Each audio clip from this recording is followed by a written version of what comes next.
안녕하세요. 자, 오늘의 사연 함께 들어보시겠습니다.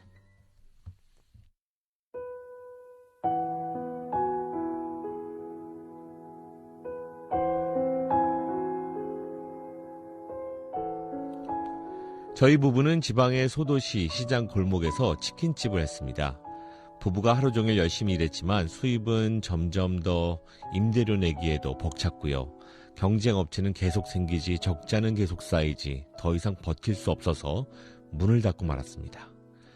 2년 전 그렇게 치킨집 문을 닫고 저는 파출부로 남편은 음식점에서 일을 했습니다. 그런데 남편이 뜨거운 기름에 화상을 입어서 병원에 입원을 하게 되자 제 벌이만으로는 은행이자 내고 지하 새방 월세를 내기에도 빠듯했습니다. 그런데 남편이 퇴원해서 다시 일을 하게 되자 이번에는 제가 허리를 다쳐서 일을 할 수 없게 되었고 우리 가족의 생활고는 더욱 심해졌습니다. 중학생, 초등학생 남매는 겨우겨우 학교에 다녔지만 계속 쭈그러드는 집안 사정에 아이들 얼굴에는 웃음기가 사라졌습니다. 월세는 계속 밀렸고 집주인이 독촉이 심해지자 하는 수 없이 가족이 뿔뿔이 흩어지게 됐는데 남편은 지방의 공장에서 먹고 자면서 일을 하겠다고 내려갔고 저는 다니던 교회 목사님의 주선으로 교회 청소를 하면서 정식 방도 아닌 교회 수련관에서 대충 숙식을 해결하게 됐습니다.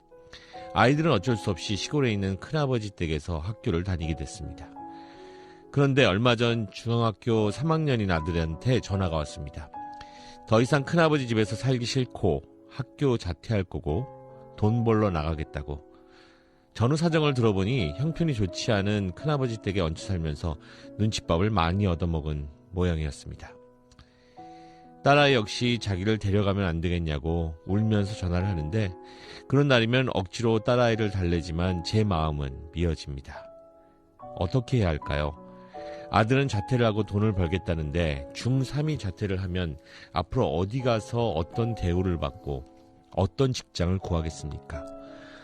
지금 자퇴하면 녀석은 가방끈 짧은 저희 부부처럼 아무리 열심히 일해도 좋은 직장도 못 얻고 고생스러운 날들이 기다리고 있는 게 뻔합니다. 남편도 아들을 만나 자퇴는 안 된다고 말렸지만 데리고 살 수도 없고 가족이 함께 살 형편도 안 되는 지금 우리 부부는 자식들에게 뭐라고 할 수가 없네요. 아들이 저러다가 나쁜 길로 빠지지는 않을까 걱정이 돼서 죽겠습니다. 아들에게 어떤 말을 해줘야 할지 어디에 도움을 청해야 할지 모르겠습니다. 지금도 음식 배달 아르바이트를 하며 오토바이로 이 배달을 한다는데 저러다가 사고라도 나면 어쩌나 아들 걱정에 잠을 못 이룹니다. 우리 가족에게 희망이 있을까요? 앞날이 너무 암담합니다. 네, 지금 가정 형편이 너무 안 좋아져서 가족이 또 뿔뿔이 다 흩어져 살고 있는데 그 상황에서도 또 여러 가지 문제점들이 이제 발생을 하고 있는 것이고요. 어머니가 너무 마음이 안 좋으실 것 같습니다. 예. 우리 가족에게도 희망이 있을까요? 물어보는 게 참 가슴이 좀 먹먹해지네요. 네네. 위로가 되실지 모르는데 오늘 방송하러 오면서 사고가 나가지고 제가 막 발을 막 동동거리면서 왔는데 뭐 풀리더라고요. 근데 뭐 적절한 비유인지는 모르겠지만 우리가 사고가 나거나 무슨 일이 있어서 차가 엄청나게 밀리면 한두 시간 밀리기도 하고 대여섯 시간 밀리기도 하는데 그게 한 달, 두 달 가는 경우는 없잖아요. 그죠? 언젠가는 그게 뚫리더라고요. 네네. 전혀 희망이 없을 것 같은 이 상황도 언젠가는 거죠. 지나갈 거라는 그 희망 놓치시면 절대 안 됩니다. 그 얘기 정말 좀 해주고 싶네요. 네네. 저는 이제 상황은 안 좋지만 그 가족의 이 끈 있잖아요. 그 마음. 그 부분에 대해서는 똘똘 뭉쳐야 된다고 보거든요. 근데 이제 지금 저는 이 아들이나 딸이 하고 있는 거로 봐서 어떻게 보면 좀 결단을 해야 되는 시기가 아닌가 싶어요. 함께 살아야 돼요. 어떤 경우라도. 가족은요. 가뜩이나 지금 힘이 드는데 에너지가 다 분산이 돼 있단 말이에요. 함께 살아야 되는 게 지금 정답입니다. 네. 그러니까 사실 오죽하면 가족이 이렇게 뿔뿔이 흩어지는 결단을 내렸을까 싶기도 하지만 또 사실 가정이라는 틀을 가지고 있지 않으면은 가족이 아닌 거죠. 더 힘들어지는 거죠. 더 힘들어질 이럴수록 저는 뭉쳐야 된다라고 생각하고 있기 때문에 그 부분에 대해서 좀 생각을 깊이 있게 해보셔야 된다고 봐요. 네. 자, 이 사연에 대해서 시민 여러분들의 반응도 김미영 리포터가 한번 들어봤습니다. 정말 힘든 시간을 보내고 있으신 것 같아요. 우리 가족에게 희망이 있을까라는 질문을 하신 것 같은데요. 오히려 가족이 있다는 게 가장 큰 희망이 아닐까라는 생각이 들어요. 저 같은 경우에는 일찍 아버지가 돌아가시고 그래서 참 많이 힘들었었던데 가족이 없는 것보다는 누군가에게 이 힘듦을 얘기도 할 수 있고 그거를 어떻게 조금 내일 오늘만 버텨보자 이런 식으로 얘기할 수 있는 게 나중에는 돌아서고 봤을 때는 그런 것 자체가 아마 큰 힘이 됐을 거라고 추억하실 수 있을 것 같아요. 가족이 희망이라는 생각을 가지시면서 이 어려운 시기를 잘 극복하셨으면 좋겠습니다. 생각보다 세상은 중학교를 졸업하지 않으면 할 수 있는 일이 없어요. 그렇기 때문에 중학교는 졸업하고 의무교육이니까 고등학교 때부터 원한다면 시야를 넓혀서 일을 하는 것도 나쁘지 않다고 생각해서 일단 1년은 말려보는 게. 자퇴해서 부모 도우라고 하고 싶어. 자기 돈 벌어서 또 공부하고 싶으면 공부하면 되지. 하면서 아들이 또 자발적으로 하는 그 행위니까 나 같으면 그렇게 하겠네. 가족은 어쨌든 일심동체가 돼야 되는 그런 입장에서 아들이 또 스스로 결정을 해서 부모를 위해서 돕고 하는 그런 의지를 가지고 있다면 그만큼 열심히 산다는 의미니까 결코 실패하지 않을 인생이 되지 않겠냐 싶습니다. 이거는 가족들이 될 수 있으면 이렇게 뭉쳐서 없더라도 밥을 한 끼를 먹더라도 이렇게 가족이 뭉쳐서 사는 게 옳은 얘기거든요. 돈이 없다고 그 돈 때문에 자식을 좀 등한시한다는 게 좀 이해가 안 가거든요. 같이 모여서 사는 게 옳은 일이거든요. 그래서 될 수 있으면 가족끼리 그냥 이렇게 화합하는 길로 갔으면 좋겠어요. 이런 가정에는 사회적인 복지에서 도움을 줘야 된다고 봐요. 왜냐하면 가장이 어떤 수입원이 떨어지면은 그거는 사회구조상 복지 지원을 해주고 아드님 같은 경우는 꼭 그렇게 이야기한다면은 기술 학교 쪽으로 가면은 기술도 배우고 되겠나 하는 그런 생각이 들어요. 꼭 근데 그 희망을 본인이 하기 나름이에요. 네, 시민 여러분들의 반응도 함께 들어보셨습니다. 지금 아까 하셨던 그 이야기가 여기에서도 많은 분들이, 인생의 경험 속에서, 나온, 이야기로 해주시네요. 가족들은 같이 있어야지 된다. 라는 그런 이야기들 여러분이 해주셨던 것 같아요. 근데 이제 정말 함께 살 수 없는 입장이고, 네네. 또 당장 또 어떻게 할 수 없는 입장이라서. 네네. 네. 이런 사연을 보내신 것 같아요. 네. 근데 지금 이제 아들이 그렇게 전화를 해서 한 얘기가 사실은 SOS인데 네. 당장 부모 귀에는 자퇴, 그죠? 그리고 오토바이 타고 무슨 아르바이트 그것만 꽂히실 거예요. 그건 표면적으로 드러난 얘기고 이 아이가 그 속에서 하고 싶은 얘기를 잘 들어보셔야 돼요. 네. 무조건 지금 중학교 자퇴해가지고는 얘 인생이 어떻게 될까 그 걱정만 막 드시는데 얘가 큰아버지 집에 가서 눈치밥도 물론 있었겠죠. 근데 전혀 낯선 환경에서 친구도 별로 없고 지금 또 한참 예민한 시기고 네. 부모의 따뜻한 사랑도 못 받고 일반적인 가정에서도 가출하고 그죠. 사고치는 애가 있는데 얘가 호소하는 게 과연 뭘까? 그죠? 그게 외로움일지 사랑일지 그걸 일단 먼저 건드리셔야 되는데 네. 이 부모들이 하는 얘기는 그냥 설득하고 나무라고 말리는 쪽에 에너지를 써버리니까 애는 부모가 내 심정을 알아준다는 느낌이 전혀 안 드는 거예요. 네. 거기다가 딸아이는 그보다 더 어리니까 그러니까 정말 이 아이가 하고 싶은 얘기가 뭔지 거기에 초점을 좀 맞춰서 좀 들어주는 일 그걸 좀 첫 번째 좀 하셨으면 좋겠습니다. 네. 저는 이제 가족이 네.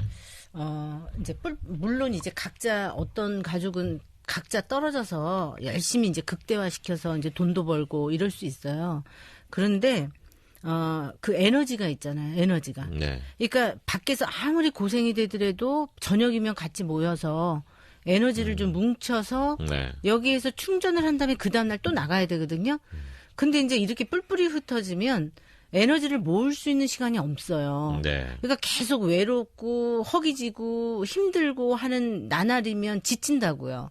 그래서 이제 제가 이야기하는 거는 아까 마지막에 시민이 희망은 본인 하기 나름입니다. 이 얘기 하셨고 그다음에 첫 번째 또 어떤 남성분이 가족이 희망이다. 네, 예. 그러니까 가족은 어떤 경우라도 짐이 아니고 힘이 되는구나라는 거에 대한 거를 경험을 하면 아무리 힘들고 어려워도 가족이 있기 때문에 내가 버틸 수 있구나. 그거로 한 단계 한 단계 또 다음 길을 갈 수가 있거든요. 그러니까 이제 저는 어른도 그런데 아이들은 오죽하겠냐고요. 네. 중학교 3학년이고 초등학생이에요. 울면서 전화해요. 엄마 나 데리고 가. 자 뭐예요? 엄마 품이 그립고 엄마하고 이야기하고 싶고 부모 밑에서 같이 따뜻한 밥 한 끼. 내 편이랑 얘기하고 싶고. 예, 진수성찬이 아니어도 돼요. 그냥 물 말아서 김치를 먹더라도 네네. 그냥 부모님하고 같이 있는 가족이 있는 데서 뭐 김치 찢어서 물 말아서 먹더라도 나는 그게 좋은 거라고 저는 보거든요. 예. 예. 그게 참 지금 이제 쉽지 않은 상황인 것 같죠. 예, 가족들이 이제 일부러 떨어질 생각을 했던 건 분명히 아닌 것 같고 치킨집을 하다가 망하게 되고 망해서 계속해서 또 두 분이 돌아가면서 아프고 이런 기간이 이제 이어지다 보니까 갑자기 우리나라는 이제 이게 지금 자영업이 계속해서 80% 이상이 망한다고 하는데. 그런 상황이 조금만 이어지다 보면 정말로 한 가정이 이렇게 나락으로 떨어지는 상황이 너무 비일비재하게 많이 일어나고 있는 것 같아요. 이 사연 들어보면 내가 정말 그냥 열심히 착하게 사는 것만으로는 안 되는 부분이 너무 많은 거예요. 그러니까 너무 절망적이죠. 너무 안타까워. 어느 날 갑자기 그죠? 예. 네. 그것도 너무나 많이 하는 치킨집을 이제 선택을 하신 건데 네네. 제가 이제 원장님 말씀에 덧붙여서 기회비용이라는 걸 말씀을 드릴게요. 네네. 이분들은 자꾸 초점을 당장 들어오는 금전적인 수입에다만 지금 맞춰서 한계가 보이는 거예요. 네.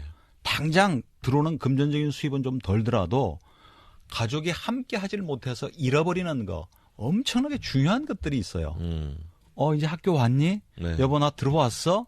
그리고 예를 들면 뭐 조그만 과자 부스러기도 놓고 월드컵 응원도 한번 해보고 그죠? 힘드냐고 뭐 안마도 좀 한번 해주고 그런 아름다운 추억이라는 무지무지 중요한 것들을 사실은 다 날려버리는 거잖아요. 네. 그러니까 당장 어떻게 할 수는 없다고 하더라도 지금 제 큰아버지 집에 계시니까 네. 아이들이 있으니까 그래서 지금은 힘들지만 그럼 예를 들면 한 6개월 후에는 우리가 함께 살자. 1년 뒤에는 우리가 함께 살 수도 있다는 쪽으로 청사진만 그려도 버틸 수가 있는 거죠. 그러니까 많은 초점을 무조건 들어오는 금전적인 수입에다만 맞추지 말고 우리가 이 생활을 통해서 얻는 거, 잃는 게 뭔지 손익계산서를 한번 좀 짜보세요. 예. 이게 떨어져서 살다 보면요. 눈에서 멀어지면 연인들도 헤어진다는 것처럼 가족들도 떨어져서 살다 보면은 어떤 가족으로서의 청사진, 계획, 같이 주고받는 정, 이런 것들이 없어지게 되고, 그러다 보면 사실은 또 말 그대로 멀어지게 되고, 이런 부분이 있어서 지금 얘기하신 것처럼 같이 어떤 6개월 후, 1년 후에 계획을 짜보는 것이건 어떤 식으로든지 방법을 좀 찾아 나가는 게 중요하겠다. 가족 공동체 안에서 뭔가를 했던 경험을 갖는 게 굉장히 중요해요. 그렇죠. 예. 왜냐하면 성장한 어른들도요.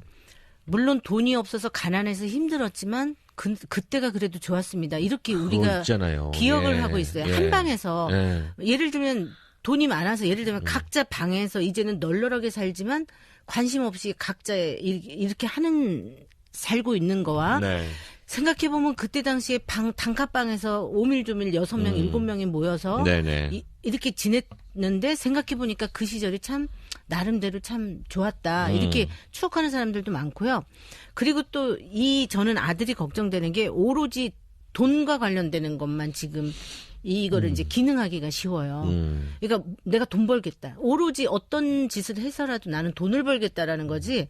이 가족의 따뜻함이라든지 이런 것이 없어지는 다음에는 오로지 목표가 그냥 돈이 돼버려요. 그것만으로도 너무 나는 절실하고 그렇기 때문에 사실은 이것이 나의 지금 사명이다라고 생각하게 되겠지만 그 와중에서도 사실 가장으로서의 역할, 아내로서의 역할, 엄마로서의 역할, 이거 잊지 말아야지 되는 거잖아요. 그러니까 이제 아들이 돈 하는 것은 사실 어떤 의미로 보면 엄마 아빠가 돈을 너무 얘기를 많이 하고 강조를 하셨을 수도 있죠. 그러니까 말이에요. 어디에 가서 도움을 요청할지는 모르겠다고 얘기를 하셔서 빨리 큰아버지부터 일단 만나보세요. 아버지가 형님하고 만나셔서 애가 지금 어떤 상태에 있는지 그리고 현재 다니는 학교 선생님도 만나보시고 전학간 지 얼마 안 됐으면 그 전에 학교 선생님도 만나보시고 또 그 아이의 친구도 만나봐서 우리 아들이 정확하게 어떤 상태에 있는지 그래서 무조건 말리고 설득하고 나무라는 쪽에 애정을 쓰지 마시고 네. 그 심정을 읽어줘야 된다니까요. 네네. 데려가라고 그러는 데서 데려가줘야 엄마 아빠가 날 위하는 길이 아니라 못 데려가지만 어쩔 수 없지만 네 심정을 충분히 알고 있다는 것만으로 좀 버틸 수 있는 맷집이 생기거든요. 그렇죠. 그리고 그렇죠. 큰아버지 집에서 사는 게 반드시 다 나쁜 것만 있는 건 아닙니다. 네. 어려운 걸 이겨낼 수 있는 힘도 기르는 거고 눈치밥이 또 반드시 나쁜 것만도 아니고요. 맞습니다. 예. 예. 그래서 일단은 좀 만나서 뭐 가까운 거죠. 주민센터 가서 우리가 또 받을 수 있는 혜택이 뭔가도 문도 좀 두드려 보시고 그렇게 방법을 찾으셔야죠. 네. 상황이 안 좋을수록 이렇게 사람이 안달복달 이렇게 움직일 수 없는 그런 상황이 자꾸 돼가는 혼자서만 막 애쓰는 그런 상황이 생기는 경우가 많아서 조금 이렇게 한 걸음 떨어져서 이렇게 크게 볼 수 있는 눈을 어른들이라도 좀 갖기 시작해야 되지 않을까라는 생각도 들고요. 힘드시겠지만, 네. 가족이 마음을 모으면 여유가 좀 생기고요. 그 다음에 앞으로의 어떤 목표도 좀 더 분명해질 수 있고 그 에너지로 그 다음 길을 또 계획할 수가 있기 때문에 네. 저는 이제 이런 경우에는 정말 뭐 여러분들을 뭐 많이 만나고 이제 소장님 얘기 전부 다 이제 그 부분에 대해서 한번 만나보고 이러는 건데 그 지역사회 진짜 사회복지사도 만나서 혜택 받을 수 있는 것들도 좀 짚으면서 네. 그렇게 가야 된다고 봅니다. 제가 마지막으로 한 말씀만 더 드리면 상당히 위험할 수도 있는데요. 부부가 이 아이가 원하는 대로 중3에 자퇴하는 것도 고려를 한번 해보세요.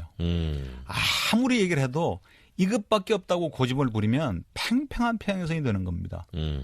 가장 마지막에 선택하고 싶은 방법이고 그런 거 선택 안 하시고 싶지만 네. 돌아가는 거죠 조금. 얘가 자퇴하는 걸로 인생이 끝나는 게 아니에요. 70년 80년이 남아있거든요.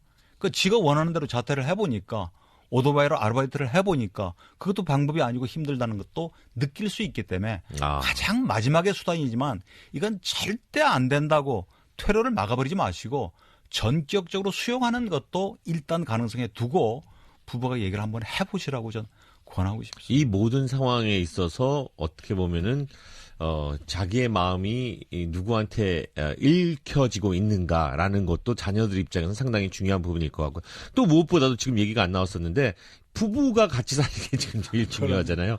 엄마하고 아빠하고 이 부부로서 한 가정에서 같이 살지 않으면 이게 엄마 아빠가 같이 살면서 아이들 어디 보내놓은 거하고 그죠? 엄마 아빠 다 떨어져 있고 거기에 또 아이들까지 떨어져 있는 이 상황이 참 온 가족에게 쉽지는 않은 상황인 것 같습니다.